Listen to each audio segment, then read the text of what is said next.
Hello ma'am. ஹலோமா ma'am, ஒரு comment வந்திருக்கு மேம்.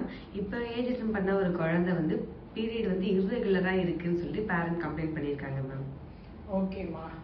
லைக் குழந்தைங்க வந்து மெனார்கி, அதாவது அவங்க வயசுக்கு வந்த உடனே அவங்களுக்கு ஒரு 1 இயருக்கு பீரியட்ஸ் இரெகுலராக இருக்க வாய்ப்பு இருக்கு. ஏன்னா அவங்களுக்கு வந்து நான் ஏற்கனவே சொன்ன மாதிரி HPO axis, hypothalamo pituitary ovarian axis வந்து இம்மெச்சூரா இருக்கும். அதாவது பிரெயினுக்கும் ஓவரிக்கும் இருக்கிற கனெக்ஷன் வந்து மெச்சூர் ஆகிறதுக்கு ஒரு 1 to 1.5 இயர்ஸ் ஆகிறதுக்கு வாய்ப்பு இருக்கு. ஸோ அது வரைக்கும் அவங்களுக்கு வந்து எவ்ரி 3 months வரலாம், இல்லை ஒரு 6 மாசம் கழிச்சு வரலாம், இல்லை 1 வருஷம் கழிச்சு வரலாம். அவங்களுக்கு சம்டைம்ஸ் படும் போது நிறைய படும். அதாவது ஒரு 5 நாளைக்கு இருக்க வேண்டிய பீரியட்ஸ் வந்து அவங்களுக்கு வந்து ஒரு 1 month கூட படலாம். சம்டைம்ஸ் வந்து லைட்டா கூட படலாம் அவங்களுக்கு. ஸோ இந்த மாதிரி நிறைய இரெகுலாரிட்டி ஒரு 1 இயர்ல காமன் இதெல்லாம். பட் இந்த மாதிரி குழந்தைங்களுக்கெல்லாம் ஒரே ஒரு விஷயம் தான் கவனிக்கணும்.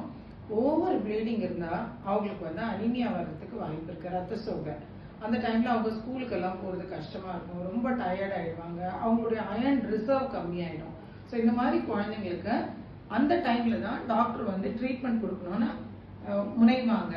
ஸோ அவங்களுக்கு என்ன மாதிரி டேப்லெட்ஸ்னா சைக்ளிக்கல் டேப்லெட்ஸ் கொடுப்பாங்க.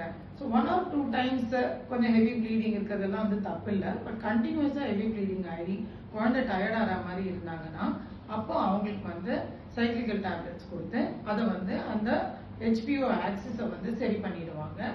இது அவங்களுக்கு 1 இயர்லயே சரியாயிடும் அவங்களுக்கு. இதையும் தாண்டி அவங்களுக்கு நிறைய பீரியட்ஸ் ஆச்சுன்னா மற்ற பிளட் டெஸ்ட் எல்லாம் பண்ணி ரத்தத்துல ஏதாவது ப்ராப்ளம் இருக்கான்றது கண்டுபிடிக்கணுமா. Thank you ma'am. தேங்க்யூ.